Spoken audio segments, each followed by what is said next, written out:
Today's video is sponsored by Preachy. Themes resonate most deeply when they are felt, not told. Jacob's Ladder and The Witcher 3, which are pretty different by comparison, are excellent demonstrations of how internal and external conflict work together to reveal themes naturally. In The Witcher, there is a message of fatherhood and morality, while in the film Jacob's Ladder, there are themes of trauma, grief, and the struggle for redemption. The Lobster and Poor Things highlight how absurdity and subversion can explore themes without making them feel heavy-handed, providing tasteful commentary on social norms. And even stories like those within the Overstory and nearly every film that comes out of Studio Ghibli, there is an exploration and message of environmentalism that is beautiful and heartbreaking and deeply nostalgic.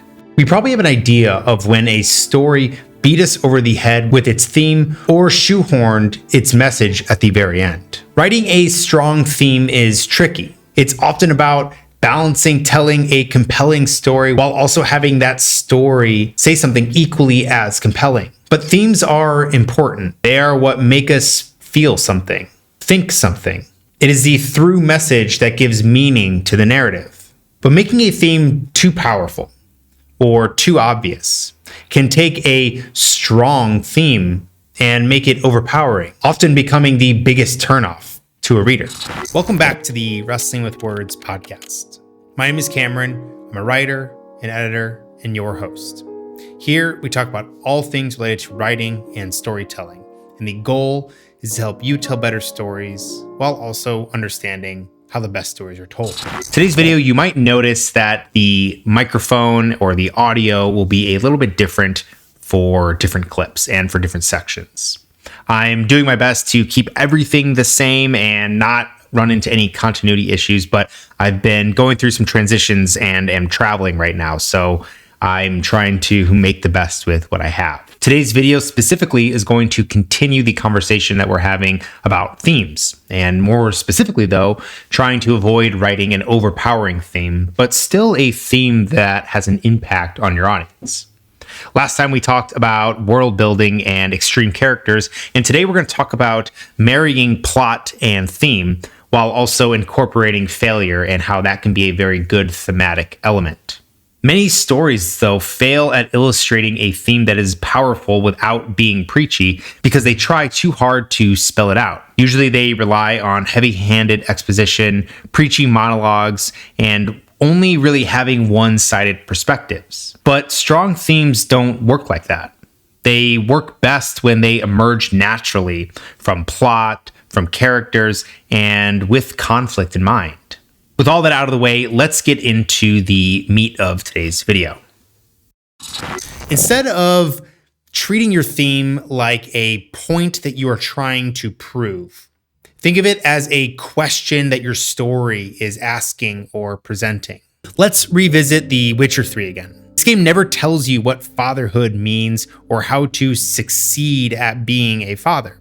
Instead, it puts Geralt in situations where he, or the player, I guess, has to make choices. Each of these key plot decisions subtly reinforce the game's theme of responsibility, trust, and personal growth. The game is clearly saying something, and the audience is experiencing this theme rather than being told what to think. I'll be honest, I remember my first playthrough of this game, and I ended up getting the bad or the worst ending. The one where Geralt returns to the Hag's Swamp with Ciri having been lost in the final fight with the Wild Hunt. I had no idea that the choices I was making were impacting the idea that I was preparing Ciri for her final battle. Being too overbearing or not letting her handle and develop on her own, I hindered her ability. And I thought this is how the game was sort of supposed to end. This ambiguous ending where we aren't really sure what happens with Geralt and what happened exactly to Ciri. You sort of go through the game and are playing a character that is a surrogate father figure and a protector of Ciri. But this Ciri in this version of the game is not the same Ciri from the games prior, where she is a young child. She's a grown adult at this point, and more powerful than Geralt even is. This game never tells you whether Geralt should be a strict protector or let Ciri make her own decisions, but the way you play determines how their relationship unfolds and which ending you get. Now, player choice and your choices matter in a video game is not a revolutionary concept. We see this all throughout games and specifically in RPGs. I think what sets these choices out from other video games is the subtlety and sometimes the subversive nature of them. The sheer quantity of the endings, I believe there's 36 of them in total, does not make this game great or why the story is great. What makes it great is how the plot throughout the story directly influences the themes of the game, while also having significant impacts on the narrative.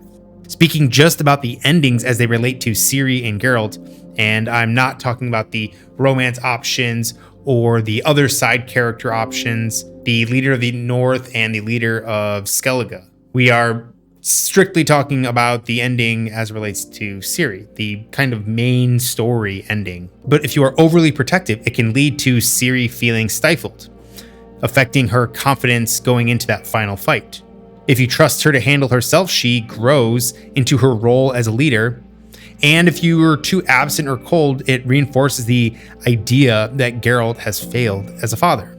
The theme of fatherhood isn't explicit, but these choices reflect the decisions of a parent, hinging on key plot points, not on your character development, but instead on Ciri's development. We aren't ever really told what the correct choices are, nor are we necessarily told what the ramifications are for these individual choices. But this is experienced through the player's agency. There isn't really the traditional bad choices that you see in a lot of video games or even in other RPGs. There's this sort of gray area that could be good or could be bad. There are, of course, some options that are pretty clearly worse than others, but for the most part, these are really up to you. And this is how I think theme and plot work together, enhancing the message of the story. The slow unraveling of the journey, as opposed to the blatant plot points declaring the message, is a pretty obvious way to not be preachy. But this is just sort of one way to keep it in mind. This slow unraveling and utilizing these key plot point moments to kind of reinforce the message that is being portrayed. There can be a level of ambiguity, but upon further reflection, it becomes clear what the story is about. Or we can look at the lobster. Instead of delivering a clear answer about love and relationships, the film presents an absurd world where single people are turning into animals. The theme, whether love is genuine or just societal conditioning, is left open-ended, forcing the audience to engage with the story on a deeper level. The absurd premise of The Lobster is what makes it so effective. It doesn't really tell you if the world is right or wrong. Instead, it presents two very extreme examples. A society where people are forced to find partners based on arbitrary compatibility. One that comes to mind is the nosebleeds. We both have nosebleeds, so therefore we must be a match. And also a rebellious group that bans all romantic relationships altogether. By showing both of these extremes, the film forces us to question our own assumptions about love, companionship, compatibility, and loneliness. We ask, is love about compatibility? Is it something that can be forced? Or is this a meaningless social construct?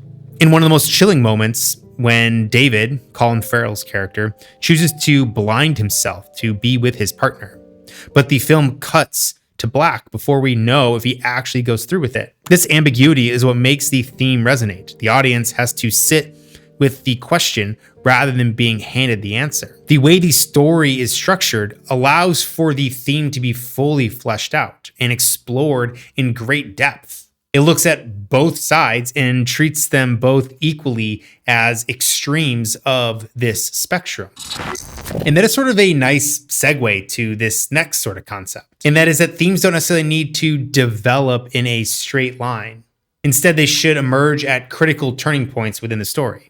In Jacob's Ladder, the theme of trauma and the struggle between life and death isn't told through exposition. It's felt through the disorienting, fragmented reality Jacob experiences. As the film progresses, key moments, visions of demons, flashbacks to war, and the slow breakdown of reality reflect the deeper theme without ever stating it outright. The ambiguity forces us and keeps the audience engaged, forcing the audience to experience the theme in real time. One great thing about Jacob's Ladder in relation to the theme is that it doesn't just have us observe Jacob's trauma. We share that experience with him. The film never outright tells us if Jacob is alive, dead, or trapped in limbo. It instead immerses us in that paranoia. His hallucinations start subtly, small things feeling off. A doctor with strangely dark eyes, people moving unnaturally fast, that twitching motion. But as the movie progresses, reality deteriorates, and we descend into a full-blown horror, just as Jacob does. The film plays with time jumps, unreliable narration, and eerie dream logic, keeping us in the same unstable headspace as Jacob. By the end of the film, and just as the twist is revealed, that is that Jacob has been dying this entire time and that he is struggling about letting go, it contextualizes everything. The theme of accepting death and moving on isn't just told to us. It's something that we've lived with Jacob through his eyes. Similarly, in Poor Things, Bella's transformation from a naive, sheltered woman to someone in full control of her own life reflects the theme of autonomy. The film never stops to explain what it's about. It simply shows her growing, learning, and breaking free from the control, letting the audience connect the dots themselves. In some sense, Bella's development is the theme. It is the whole idea of the theme. One of the most striking things about Poor Things is how Bella's journey mirrors the film's entire thematic core. Is identity something given to us, or is it something that we create ourselves? Bella starts off as a child and naive, yet full of curiosity.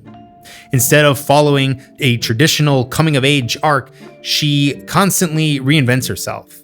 She isn't just learning, she's actively reshaping her identity.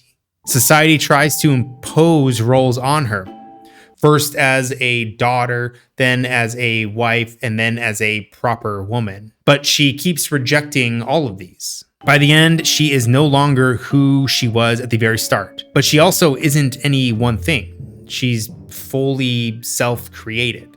She's an individual. Each decision that she makes, each sort of transformation she undergoes, reshapes the idea that identity is not static. It is something fluid and something that we take ownership of.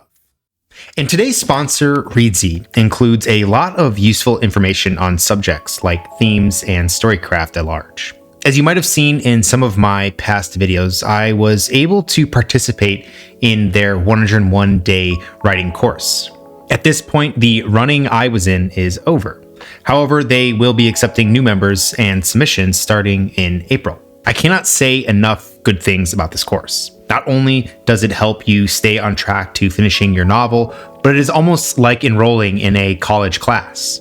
The instructor, Tom Bromley, is an excellent teacher, and Preachy's Learning Masterclass platform is perfect for working on your novel. There are one-on-one sessions, direct feedback, daily classes, and additional readings that you can use and take part in. Personally, the daily classes acted like an accountability check, and each one covered a unique topic. Every class comes with writing targets, challenges, takeaways, and supplemental assignments that you can participate in if you want to learn more about the subject. Right now, again, my cohort has ended, but like I said, there is another one starting soon in April. If you're looking for a class to take that by the end of it you have completed a manuscript that you're proud of, or want to expand your storytelling prowess, consider joining Preachy's 101-day writing course. Thank you again to Preachy for sponsoring today's video. But sometimes having the theme come out in a story is reflected in failure. And this happens in a couple of different ways, but one big one is that it forces a character to then reflect on that failure. It forces them to confront some part about them, either why they failed or the thing that caused them to fail. Either that's internal or external. Whether it's failure to change, a failure to see a flaw, or the failure to understand the other side of the theme. It's all subtle. This is one of those thematic tools that we can use. And it's one of my favorite because of its ability to subvert expectations and even be subtle in the way you can discuss and relay a theme to an audience. Take Berserk. Guts and Griffith represent two extreme approaches to fate and ambition. Guts fights against destiny while Griffith embraces it at any cost. But instead of telling us which is right, the story lets us watch Griffith's horrifying transformation and Guts' endless struggle. The failures, betrayals, and consequences hit hard because they aren't just plot points. They are the thematic backbone of the story. It ties the story's brutality into its thematic weight. And Berserk isn't just a dark fantasy. It's an exploration of fate, ambition, and the price of power. Griffith and Guts' arcs are extreme opposites that reinforce the same theme. Griffith represents the cost of ambition. His dream consumes him to the point where he sacrifices everything, including his humanity. And Guts, on the other hand, represents the struggle against fate. But no matter how much he fights, he keeps being pulled back into the same cycles of violence. This is that failure that allows the theme to really come to the surface and embody a lot of what Guts is. One of the most gut-wrenching moments is the eclipse, where Griffith literally sells out his other party members to achieve his dream. This isn't just betrayal, it's a direct consequence of his philosophy. The theme lands so hard because we saw Griffith's gradual descent. He doesn't just turn evil overnight. The story makes us understand why he is doing this, and that makes it all the more horrifying. And in a way, what makes Berserk unique is that it doesn't really give us a clean resolution to these themes. It sort of lets questions hang in the air. Can ambition exist without sacrifice? Can you truly ever escape your past? Is fighting against fate even possible? The story fails to answer these, but it makes you feel the weight of those questions. Kvothe in The Name of the Wind is another great example to look at how failure can reinforce themes. Kvothe is a brilliant protagonist, but his biggest flaw is that he thinks he understands more than he does. And that flaw leads him to repeated failures, reinforcing the novel's critical themes, the power and the dangers of stories. Kvothe is obsessed with controlling his own narrative. He romanticizes his own legend, but the framing device, where he's a broken man in the present, tells us outright he failed somewhere along the way.